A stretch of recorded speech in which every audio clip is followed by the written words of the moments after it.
mga kapatid, itong ating paksa sa mga oras na ito ay ayon po yan sa tanong at konklusyon ni kaibigang Erwin Ginto, no? Ginto ba to? Ginto. Maganda pa naman yung kanyang apelyido. Sabi niya, fresh na fresh itong kanyang comment at kinoment niya ito doon sa ating paksa sa debate namin ni Mr. Fuentes.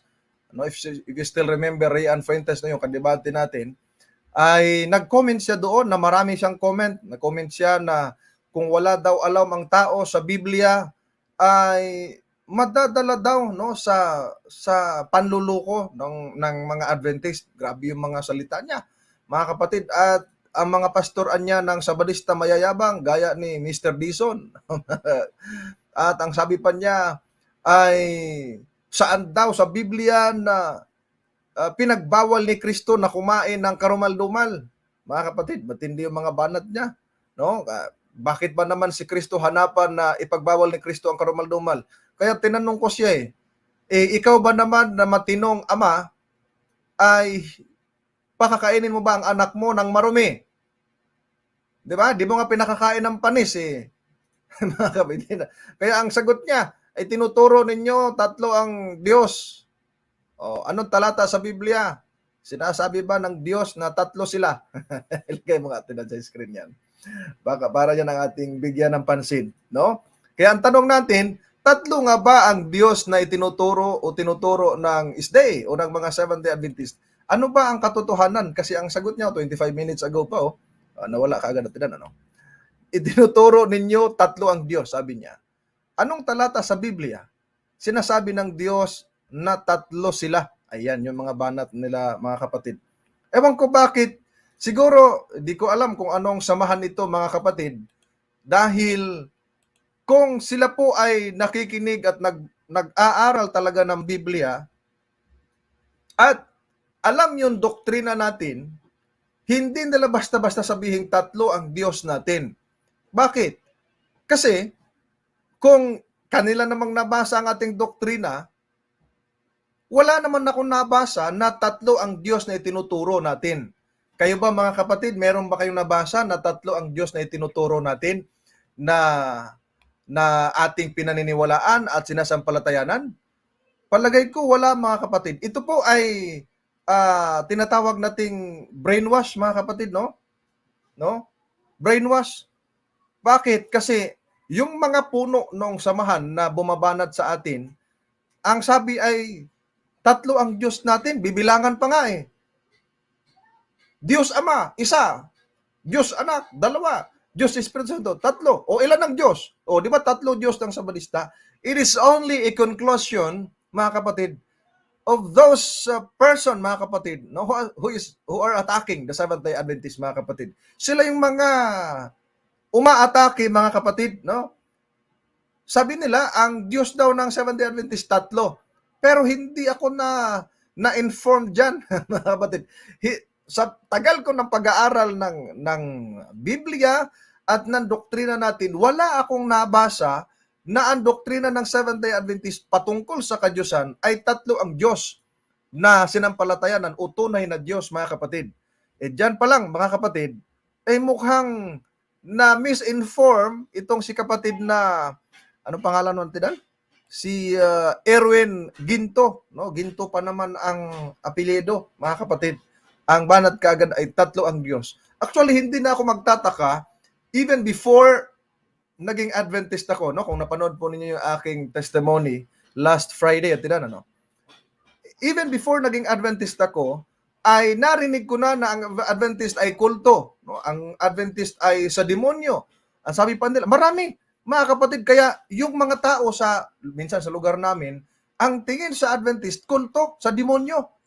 Ang tingin nila, nakakatakot pag naging Adventist ka. Sasabihin nila, pag nag-aaral ka daw ng Biblia, mababaliw ka.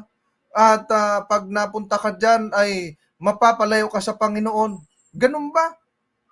Kahit nga sa US, mga kapatid, may isang book na, may isang grupo na umaatake na ang Adventist ay one of the major group na mga kulto, mga kapatid. Ngayon, noong sinuri at kanila pong in-examine, diniscover mga kapatid, ay hindi pala membro ng kultong grupo ang Seventh-day Adventist mga kapatid.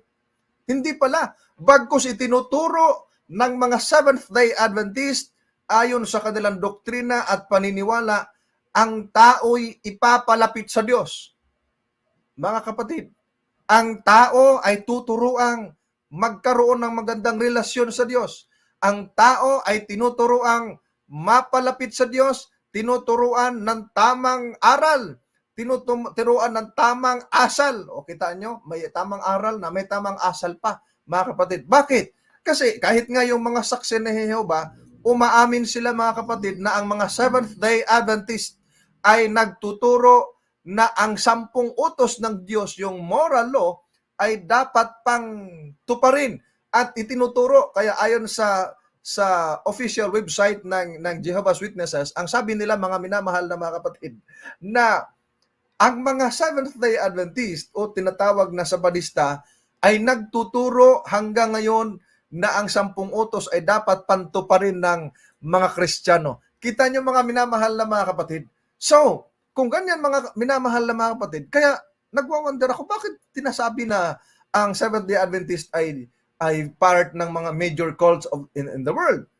Hindi ko lang nakwento sa inyo yan noong ako'y nag-testimony last Friday dahil nakafocus yung aking kwento doon sa kahirapan, no? Doon sa pagsubok na pinagdadaanan ko. Pero kasama yan mga kapatid sa banggit. Ngayon, doon sa pwede nga naman maging kulto kung ang Diyos na kinikilala, 3.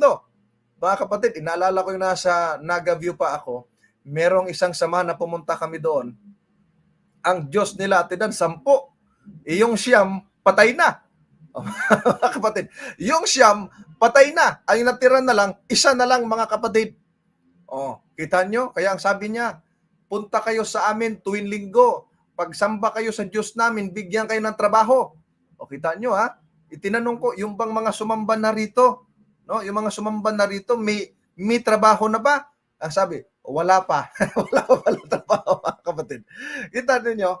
Kaya, yung mga banat na ang Adventist ay sa demonyo, ang Adventist ay part of the major groups ng kulto sa buong mundo, and then ang Seventh-day Adventist nagtuturo ng ang Diyos na totoo ay 3, ay ang sabi diyan sa nag-comment, part ng mga marites yan. No? Alam niyo yung mga marites, wag lang sa pangalan ha, yung bang mahilig sa chismis, mga kapatid, chismis eh. No, nandiyo si Maricho, di ba? Marisol, si Marimar. Kung sino pa yan, mga kapatid. Mahilig sa marites eh. Mahilig sa fake news. Mahilig sa chismis na kung alamin mo, chismis nga, mga kapatid. Mahilig magpakalat ng chismis. Kaya yung mga membro, mga kapatid, ay napaniwala, na-brainwash na pag nakita ang Adventist ay kulto. Ay ang Adventist nagtuturo na ang Diyos 3. Ha? Ano ba talaga atinan paniniwala ng Seventh-day Adventist patungkol sa Diyos? Ang Diyos ba na pinaniniwalaan ng Seventh-day Adventist ay 3? Maganda ipakita natin yung fundamental belief number 2 patungkol sa Trinity. Ito ang ating mababasa, mga kapatid ko. Ayan po. Belief number 2, the Trinity. There is one God, Father, Son, and Holy Spirit, a unity of 3 co-eternal persons. God is immortal, all-powerful, all-knowing, above all, and ever-present. He is infinite and beyond human comprehension, yet known through His self-revelation. God, who is love, is forever worthy of worship, adoration, and service by the whole creation. So, if you can see, may mga verses dyan na binabanggit, Genesis 1:26, Deuteronomy 6:4, Isaiah 6:8, Matthew 28:19, John 3:16, 2 Corinthians chapter 1 verse 21 and 22, 13 verse 14, and Ephesians chapter 4 verses 4 and 6, and 1 Peter chapter 1 verse 2. Dito mga minamahal na mga kapatid, ang nabasa ko sa fundamental belief nating mga Seventh-day Adventist, there is one God. Wala akong nabasa dyan mga kapatid na there is three gods. Wala eh. Ang nakalagay, there is one God. Sino yung one God na yon? Ito niya ay ang Father, ang Son, and Holy Spirit. A unity, yung palang one God, a unity of three co-eternal persons. Hindi dyan a unity of three co-eternal gods. Hindi. Mali na. Siguro, ay baka binago ito nung kinote ito nung puno ni Erwin, ay baka pinalitan na yung three co-eternal persons, pinalitan siguro yan ng three co-eternal gods. Kapatid, ang nakalagay sa doktrina, three co-eternal persons. Bakit? Kasi in the Bible, we can read that the Father is eternal, the Son is eternal, and the Holy Spirit is eternal. Maybe later ating basahin yan atidan para may pakita natin na tama yung ating doktrina. Because it is biblical, mga minamahal na mga, kaya nga Trinity, Triune, God, three persons in one God, mga minamahal na mga kapatid. Pag sinabing God is immortal, ang Diyos ay hindi namamatay. The Father hindi namamatay. Ang Holy Spirit hindi namamatay. Nagkakaroon lang ng problema sa kanila when it comes to the to the Son. Dahil ang tanong pa ng mga INC, kung si Jesus Diyos, bakit siya namatay? Ang sabi ng Biblia, 1 Peter 3:18, ang sabi doon ay pinatay sa laman, o yung namatay pala, yung laman, hindi yung pagka-Diyos, dahil ang tunay na Diyos hindi namamatay. Kaya mga Adventist viewers natin, no, mga kapatid, ang ating belief, ang ating view, there is one God. Ilan ang Diyos? One. A unity of three co-eternal persons. Andyan yung Father, yung Son, and yung Holy Spirit, mga minamahal na mga kapatid. So, ang Diyos ay immortal. Of course, ang Diyos, kaya nga ang Panginoong Jesucristo ay naparitong nasa laman. Because kung pumarito siyang in the form of God, ay hindi mabubuhay ang tao. It's because of the brightness of His glory, mga minamahal na mga kapatid. Kaya nga, kung ating titignan mga minamahal, the Son, no? The God the Son, mga kapatid, was incarnated, mga kapatid. Nag-incarnate siya. Dumaan mo na siya sa katawan na tao para mamatay yung laman. 1 Peter 3:18. At nakikita natin, mga minamahal na mga kapatid, ang Diyos hindi namamatay, kundi yung katawan. Kaya nagkatawang tao siya. Pangalawa, God is all-powerful, makapangyarihan sa lahat, mga kapatid. El Shaddai, mga kapatid. Okay? Diyos na makapangyarihan sa lahat, mga kapatid. Eh, ganun din, ang Ama, Anak at Espiritu Santo, makapangyarihan, mga kapatid. All-knowing, alam nilang lahat ng bagay, mga kapatid, and beyond human comprehension, mga minamahal na mga kapatid. Kaya dito makikita natin, may binabanggit dyan, no? He is infinite and beyond human comprehension. Hindi matarok, mga kapatid, no? Hindi matarok ng isipan ng tao kung gaano kalaki ang Diyos. Kaya nga, may kantay, How Big is God? Mga kapatid, hindi matarok yan. Pero, yet, He is known through His self-revelation. Makikilala mo siya sa pamamagitan ng pagpahayag niya, mga minamahal na mga kapatid. Pagka lumagpas na sa ating human comprehension, mga kapatid, ang sabi ng Biblia sa Deuteronomio 29:29, ito ang ating mababasa. Ang sabi diyan, ang mga bagay na lihim ay nauukol sa Panginoon nating Diyos. Ngunit ang mga bagay na hayag ay nauukol sa atin at sa ating mga anak magpakailanman, upang ating magawa ang lahat ng mga salita ng kautosang ito. So may mga lihim na bagay na para lamang, unauko lamang sa ating Panginoong Diyos, mga kapatid, no? And then, ang sabi diyan, yung mga bagay na hayag, ay yun yung para sa atin, ipinahayag, mga kapatid. Kung paanong ang langit ay mataas, ganon ang layo natin sa Diyos. mga minamahal na mga kapatid. Ngayon, dahil naipapakita natin na ang Diyos pala ay isa na itinuturo at sinampalatayan na ng Seventh-day Adventist, hindi tatlo ang Diyos ha, isang Diyos, kaibigang Erwin Ginto at sa mga taga-subaybay natin.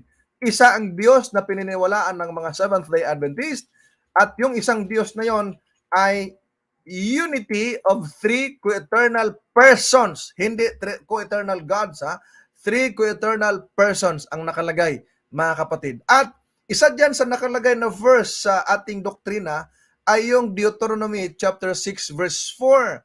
Ilagay nga natin sa screen natin. Deuteronomy 6:4. Yun muna ang Tagalog. Bago yung Hebrew. Ayan. Opo. Yan. Sabi diyan, dinggin mo o Israel, ang Panginoon nating Diyos ay isang Panginoon. No? Ang Diyos o Siyama ng Israel, isa mga kapatid, isa. Pero makikita mo dyan, mayroong salitang, ang Panginoon nating Diyos ay isang Panginoon. Ilagay nga natin sa Hebrew at ilan. Ayan. Yang nasa Hebrew, mga minamahal na mga kapatid, sa Deuteronomy 6:4, mga minamahal, ang sabi dyan, Shema Yisrael, Yahweh Eloheno, Yahweh Echad, mga kapatid, no? Yung pagkakopya lang ni Atidan ay hindi masyadong nakuha Atidan, ano? Nakikita dito mga minamahal na mga kapatid, meron diyang binabanggit na Echad, mga minamahal na mga kapatid, no? May binabanggit diyan na Echad. Ngayon, yung kahulugan na Echad, mga minamahal na mga kapatid, ay ayon po kay Holiday, sa kanyang Hebrew and Aramaic Lexicon of the Old Testament, yung Echad dyan ay nangangahulugang unity, mga kapatid. No? Nangangahulugang unity, became one, a unity, sabi niya. At ayon din kay James Strong sa Hebrew and Aramaic Dictionary of the Old Testament, yung kahulugan ng Echad dyan means united. Kaya kung ang pagtuturo natin o pagbabasa ng Deuteronomy 6:4, mga kapatid, na ang Panginoon nating Diyos ay isang Panginoon, mga minamahal na mga kapatid, ay makita natin dyan, no, mga minamahal na mga kapatid, ay yung Echad dyan, yung isa, ay nangangahulugan na united, mga minamahal na mga kapatid. Okay?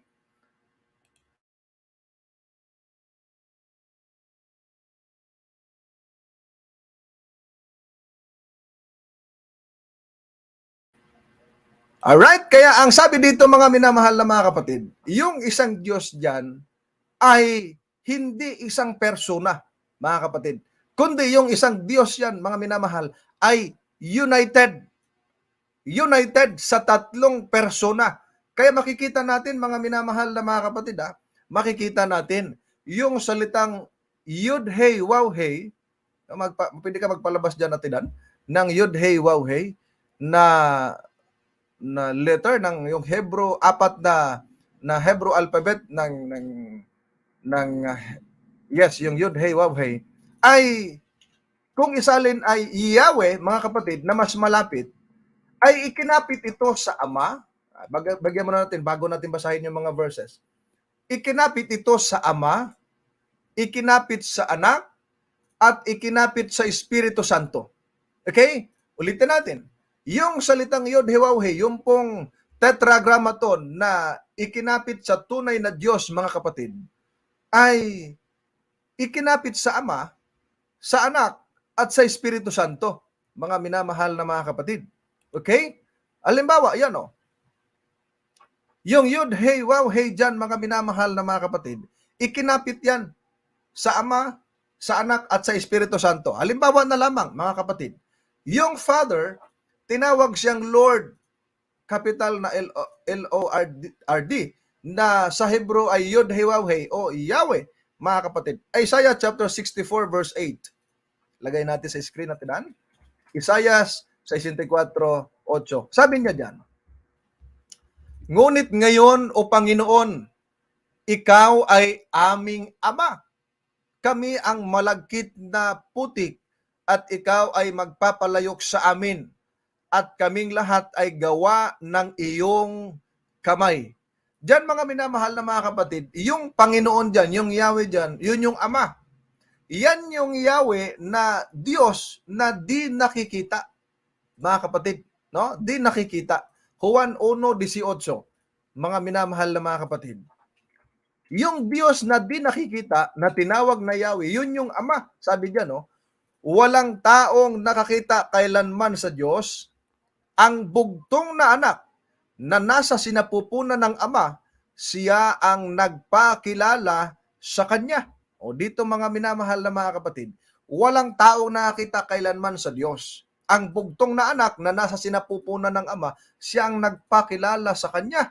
So yung Diyos dyan na di nakikita, referring to the Father na tinawag na Yahweh.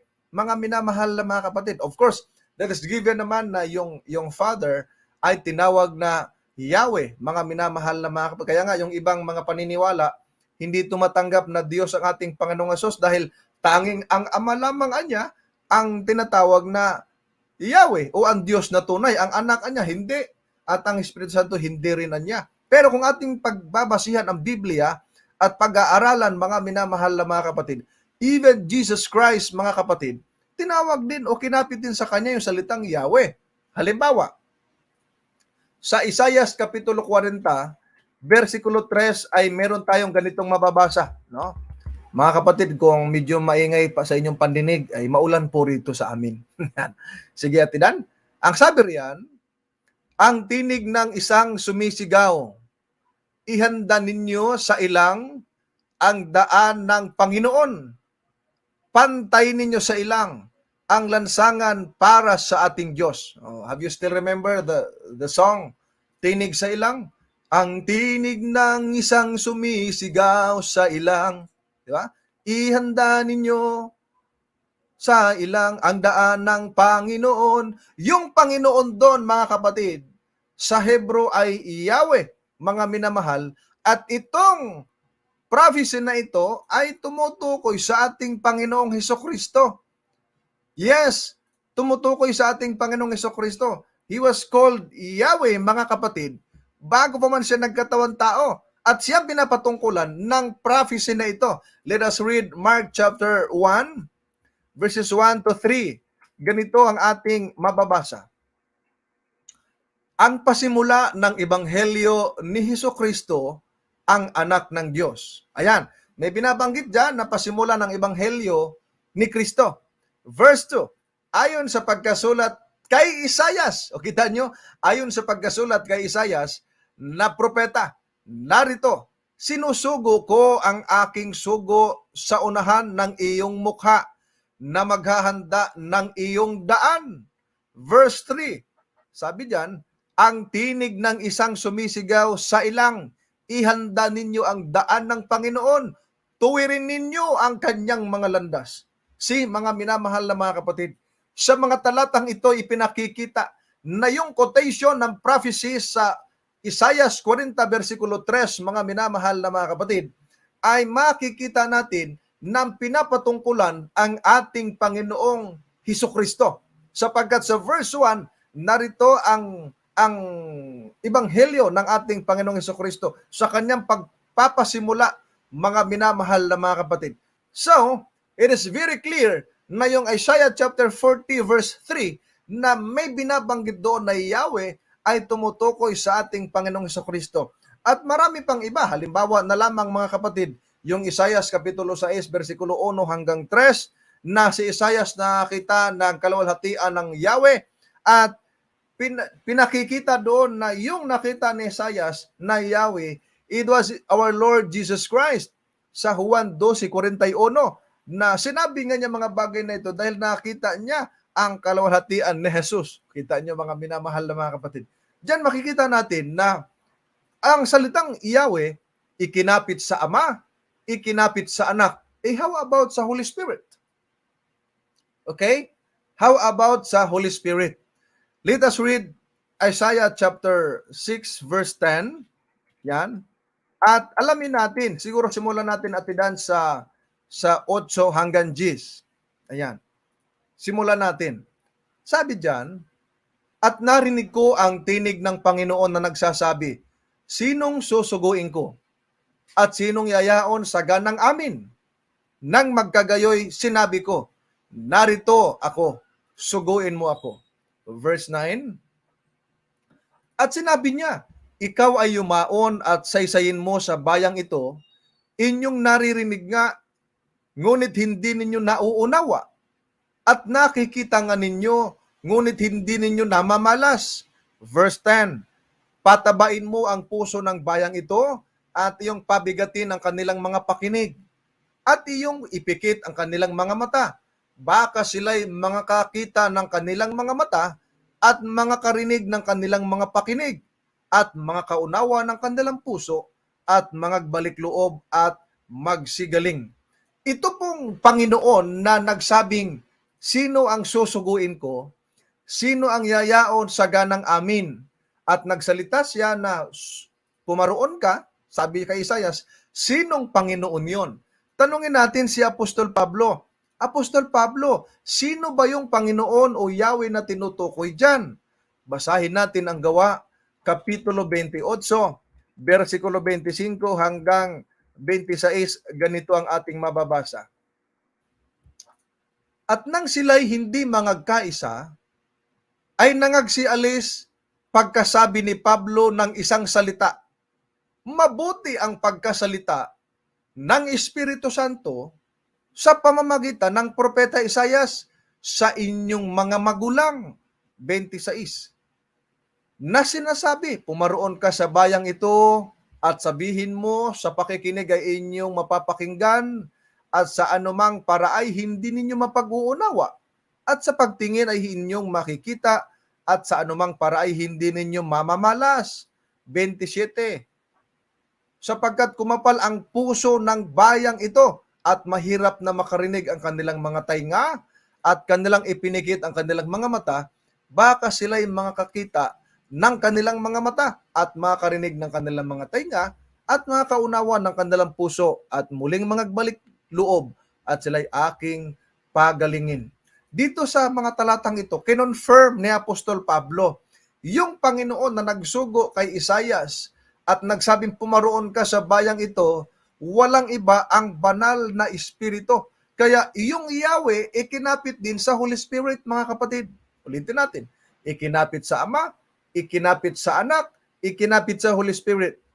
Ano pa bang pwedeng maging basihan na itong isang Diyos ay na walang hanggan ay pwede sa Ama, sa Anak at sa Espiritu Santo? Ang Ama ay maliwanag naman na tinawag na walang hanggan. Okay? 92 ng Salmo. Ilabas natin sa screen natin para makita nila ang kagandahan ng mga talata. Bago nalabas ang mga bundok o bago mo nilikha ang lupa at ang sanglibutan, mula nga ng walang pasimula hanggang sa walang hanggan, ikaw ang Diyos. Ayan. So makikita natin, meron ng Diyos mula sa walang hanggan at mula sa walang pasimula. Ito pwedeng i-refer sa Ama. How about sa Anak? Basahin naman natin ang Mikas Kapitulo 5, versikulo 2. Atidan. Ngunit ikaw, Bethlehem Ephrata, na maliit upang lumagay sa libu-libo ng Huda, mula sa iyo ay lalabas sa akin ang isa na magpupuno sa Israel, na ang pinagbuhatan niya ay mula ng una, mula ng walang hanggan. Yung pong binabanggit dyan na lalabas sa iyo ang isa na magpupuno sa Israel, na ang kanyang pinagmulan ay walang hanggan, tumutukoy sa ating Panginoong Hesukristo. Sapagkat ganito nga ang ating mababasa sa kanyang katuparan yan, Mateo 2, versikulo 4, ay ganito ating mababasa. Sabi diyan, at pagkatipon sa lahat ng mga pangulong saserdote at mga eskriba ng bayan, ay siniyasat niya sa kanila kung saan kaya ipanganganak ang Kristo. Ayan. Pagdating sa verse 5, ang sabi ganito, at sinabi nila sa kanya, sa Bethlehem ng Judea, sapagkat ganito ang pagkasulat ng propeta. Versikulo 6. Ang sabi diyan, ikaw, Bethlehem, na lupa ng Judea, sa anumang paraan na hindi ikaw ang pinakamaliit sa mga pangulong bayan ng Huda, sapagkat mula sa iyo lalabas ang isang gobernador na siyang magiging pastor ng aking bayang Israel. Diyan makikita natin, mga kapatid, si Kristo ang tinutukoy noong lalabas na pinagmulan walang hanggan. O diyan, meron na tayong foundation na ang Ama walang hanggan, ang Anak walang hanggan. Ipapano ang Espiritu Santo? Walang hanggan din ba siya? Baka kung hindi siya walang hanggan, baka mamamatay siya. Mga kapatid, Hebreo 9:14. Ganito po ang ating mababasa patungkol sa banal na Espiritu. Sabi diyan, gaano pa kaya ang dugo ni Kristo na sa pamamagitan ng Espiritu na walang hanggan na inihandog ang kanyang sarili na walang dungis sa Diyos ay maglilinis ng inyong budhi sa mga gawang patay upang magsipaglingkod sa Diyos na buhay. Ayan. So diyan, mga minamahal na mga kapatid, ang Espiritu walang hanggan din, mga kapatid. Same lang. Same. Mga minamahal na mga kapatid. Kaya yung isang Diyos ng Seventh-day Adventist, may tatlong persona. Ang Ama, tinawag din naman na person. Of course, ang ating Panginoong Jesucristo. Ang Holy Spirit, ganun din. May persona kasi kung wala, hindi yan magsasalita. Hindi yan tinatawag natin, mga kapatid, na masasaktan, mapipighati. May damdamin eh. Mga minamahal na mga kapatid. Halimbawa na lamang, dito sa 15:28 ng Gawa, tingnan ninyo, pakinggan ninyo ang sabi diyan patungkol sa Espiritu Santo. Sabi ni Apostol Pablo diyan, sapagkat minagaling ng Espiritu Santo at namin na huwag kayong atangan ng lalong mabigat na pasanin maliban sa mga bagay na ito na kinakailangan. Ano ang sabi ng talata, mga kapatid? Minagalingan niya ng Espiritu Santo. O di ba ka? At namin na huwag kayong atangan. Nakakausap ni Apostol Pablo. At si Apostol Pedro, ganun din, nung pinakitaan siya ng pangitain, ang nagsalita sa kanya, nagbigay ng kahulugan ang Espiritu Santo, mga kapatid. Kaya dyan makikita natin kung gaano kaganda doktrina ng Seventh-day Adventist, mga minamahal na mga kapatid. Iyan tanong, ang Ama naman, Diyos ba? Opo, maliwanag naman yon. Hey, about ang anak, maliwanag din ang anak ay Diyos. Kung wala ang anak, walang creation happen, sabi ng Biblia. Juan 1:1 hanggang 3. Kita nyo, mga kapatid. Sa pasimula ay ang salita, at ang salita ay kasama ng Diyos, at ang salita ay Diyos. Sa pasimula pa lamang ay kasama na siya ng Diyos.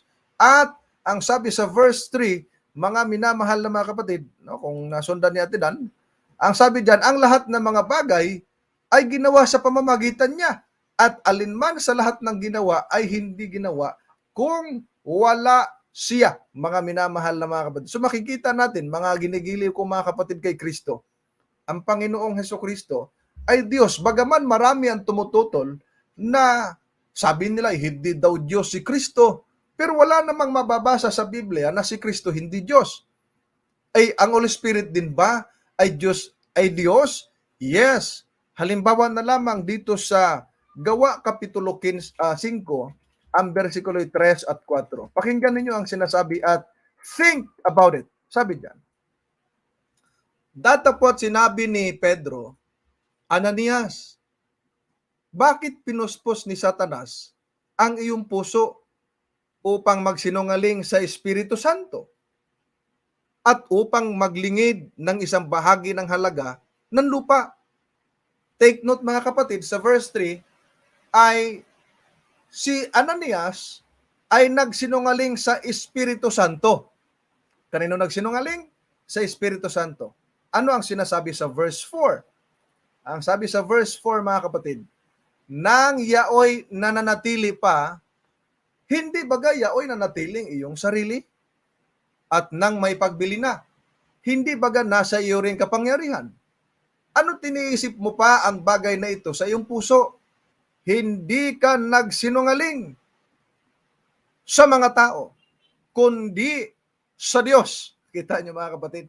Ang sabi ni Apostol Pedro kay Ananias, hindi ka niya nagsinungaling sa tao, kundi sa Diyos. Kanino ba nagsinungaling si Ananias? Di baga sa Espiritu Santo? mga minamahal na mga kapatid. Kaya maliwanag, ang Holy Spirit, hindi naman siya tao.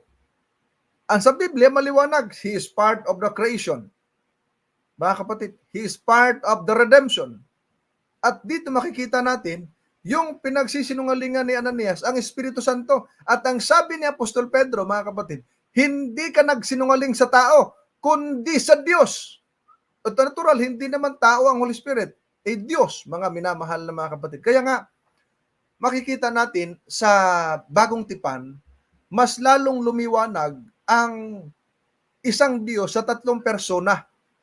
Nandun, halimbawa, in the baptism of Jesus Christ. Ilagay natin sa screen ang Mateo Kapitulo 3, versikulo 15 hanggang 16, versikulo 17. Hanggang 17 at ilan. Sabi diyan, at nang mabautismuhan si Jesus, pagdakay umahon sa tubig, at narito, nangabuksan sa kanya ang mga langit, at nakita niya ang Espiritu ng Diyos na bumababang tulad sa isang kalapati at lumalapag sa kanya. 17. At narito ang isang tinig na mula sa langit na nagsasabi, ito ang sinisinta kong anak na siya kung lubos na kinalulugdan. Ayan. Dito mga minamahal na mga kapatid, ipinakikita at ipinaliliwanag na merong baptism happen. At yung binabautismuhan dyan, of course, yung anak, ang Panginoong Hesukristo. Right after His baptism, ang langit nabuksan. At nung mabuksan ang langit, may bumaba. Sino? Ang Holy Spirit, mga kapatid. Nung bumaba ang Holy Spirit, mga minamahal na mga kapatid, in what form? Ang sabi diyan sa talata, mga minamahal na mga kapatid, bumababa tulad sa isang kalapati, mga minamahal na mga kapatid. Ang pagbaba niya, like a dove or in the form of a dove, mga kapatid. And then, hindi lang basta ang kalapati lang ang nandyan o ang Holy Spirit na nasa anyong kalapati. Pagdating sa verse 17, may voice pa from heaven. Tapos na po lumapag ang Holy Spirit, may voice pa from heaven na nagsabi, this is my beloved Son, in whom I am well pleased. Mga kapatid, kita ninyo, may boses sa langit na nagsabi, ito ang sinisinta kong anak na sa lubos ko na kinalulugdan. Of course, hindi yun ang Holy Spirit, hindi rin yun ang anak. Sino yun? Ang Ama. Kasi ang sabi niya doon sa binautismuhan, yun sa anak, sa kay Kristo, ito ang sinisinta kong anak, mga kapatid. Kaya maliwanag, diyan pa lamang meron ng tatlong persona, different, three beings in one God.